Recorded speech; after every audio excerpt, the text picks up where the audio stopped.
잔고에 남은 돈은 4만 원. 그런데 그 돈으로 뭘 했냐고요? 해외 왕복 항공권을 샀답니다. 어처구니 없는 이야기 같지만 이런 사람 실제로 꽤 많습니다. 지금 너무 힘들어서 어딘가로 확 떠나고 싶어요. 이러다가 숨 막혀 죽을 것 같아요. 여행이라도 가야죠. 당신도 이런 말 들어본 적 있죠? 혹시 당신도 비슷한 생각을 해본 적 있나요? 사실 많은 사람들이 그렇게 말합니다. 돈이 없을수록 여행을 떠나고 싶어진다고. 이 말 논리적으로는 말이 안 됩니다. 여행은 돈이 드는 일이니까요. 오히려 돈이 없을수록 아껴야 할 텐데 왜일까요? 놀랍게도 통계도 이 감정을 뒷받침합니다. 2024년 국내 소비 트렌드 보고서에 따르면 소득 하위 30%의 사람들이 여행 지출 비율 1위를 차지했습니다. 그중 다수는 카드 할부나 소액 대출로 비용을 충당했죠. 이건 단순한 우연이 아닙니다. 가난할수록 왜 사람들은 더 비싼 선택을 하는 걸까? 특히 왜 비행기표를 먼저 끊는 걸까? 오늘 WH와 ELAB에서는 이 현상을 단순한 감정적 소비가 아닌 뇌과학, 심리학, 그리고 자본주의 시스템을 통해 하나씩 파헤쳐 보겠습니다. 1. 현실이 힘들수록 뇌는 도망칠 길을 먼저 찾는다. 사람의 뇌는 본래 살아남기 위해 진화해 왔습니다.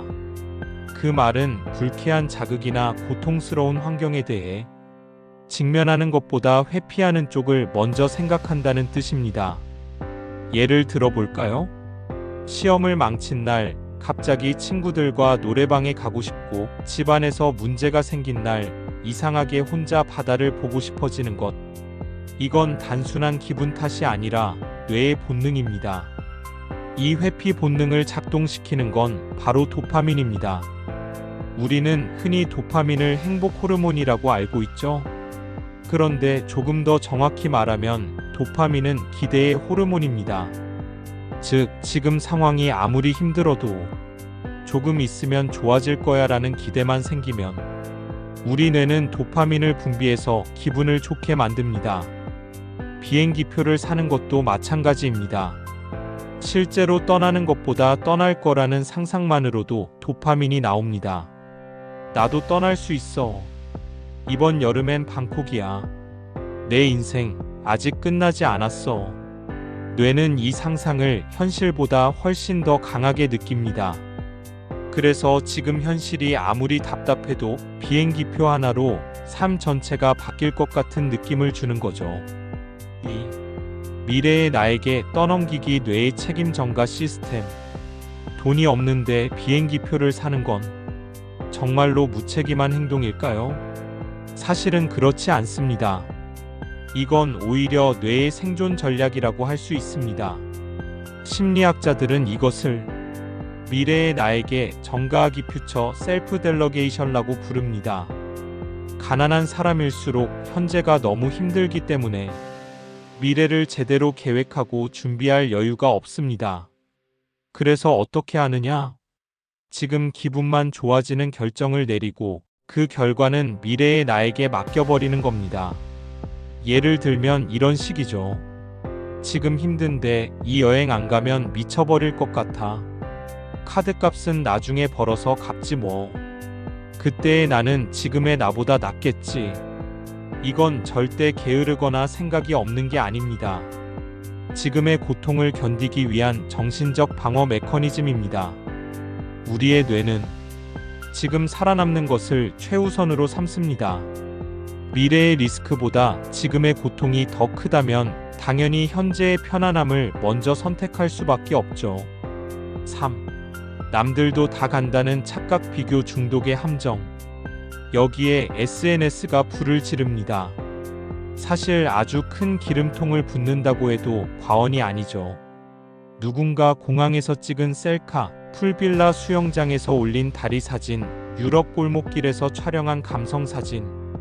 이걸 보는 순간 뇌는 반응합니다. 나만 이렇게 살고 있는 건가? 나도 어디론가 떠나야 하지 않을까? 나만 너무 초라한 인생인가?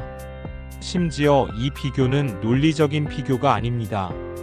SNS에 올리는 사진은 대부분 가장 잘 나왔을 때의 순간, 가장 화려한 필터를 씌운 하이라이트일 뿐인데도 우리는 그것과 내 현실 전체를 비교합니다. 이걸 심리학에서는 비교 우울증 소셜 컴패러선 디프레션이라고 부릅니다. 그리고 이 우울을 해소하는 가장 빠른 방법은 나도 비슷한 사진을 찍는 것, 즉 나도 떠나는 사람이 되는 것입니다. 4. 고통이 클수록 뇌는 극단적인 보상을 원한다. 가난이란 건 단순히 지갑에 돈이 없는 상태가 아닙니다. 심리적으로는 존재 자체가 축소되는 느낌으로 다가옵니다. 내 인생은 왜 이 모양이지? 나는 왜 이렇게 뒤처졌을까? 남들은 다 뭔가 누리는 것 같은데. 이렇게 자기 자신을 깎아내리는 감정이 반복되면 뇌는 보상을 요구하기 시작합니다. 그런데 이때는 작은 위로나 소확행으론 안 됩니다. 그냥 카페에서 케이크 하나 먹는다고 그 상실감이 회복되진 않죠. 극단적인 고통은 극단적인 보상을 원합니다. 그래서 비행기표, 해외여행, 리조트 같은 크고 화려한 소비가 선택되는 겁니다. 이건 단지 즐기고 싶어서가 아니라 존재 자체를 다시 증명하고 싶은 마음에서 비롯된 선택입니다. 나도 이 정도는 누릴 자격이 있어. 내가 이만큼 산다는 걸 보여주고 싶어. 그것이 비록 잠깐의 착각이라도 그 짧은 순간만큼은 내가 괜찮은 사람이 된 것처럼 느껴지니까요. 5. 떠나면 내가 바뀔 거야 라는 뇌의 착각. 많은 사람들이 여행을 떠날 때 이런 말을 합니다. 환경이 바뀌면 나도 바뀔 수 있을 거야. 사실 이 말은 반은 맞고 반은 틀립니다. 새로운 장소, 다른 언어, 낯선 사람들 속에 있으면 우리 뇌는 새로운 자극을 많이 받게 됩니다. 이 자극은 도파민을 증가시키고 단기적으로는 자신이 뭔가 특별해진 것처럼 느끼게 해줍니다. 하지만 중요한 건 그건 내가 바뀐 게 아니라 뇌의 반응이 바뀐 것이라는 점입니다. 즉, 나는 여전히 같은 사람인데 단지 새로운 환경 덕분에 바뀐 느낌을 받는 것뿐이죠. 이걸 심리학에서는 변화 착각 오류 일루전 어브 체인지라고 합니다. 그리고 뇌는 그 착각을 반복해서 느끼고 싶어 합니다.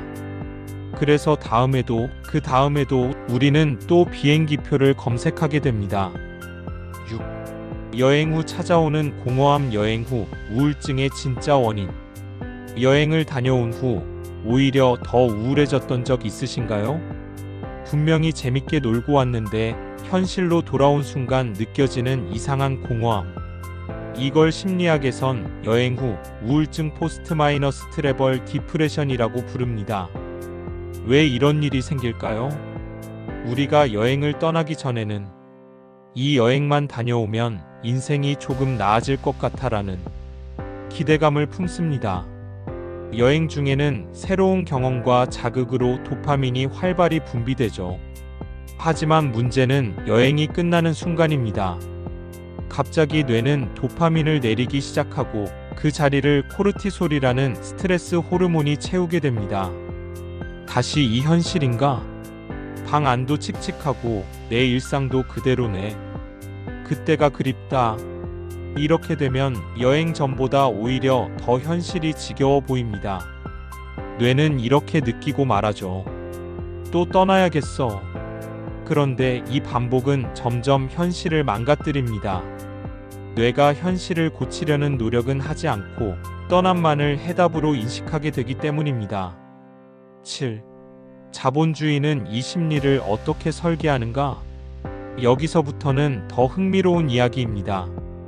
우리는 자꾸 개인적인 선택이라고 생각하지만 사실 이 심리를 아주 잘 알고 있는 사람들이 있습니다.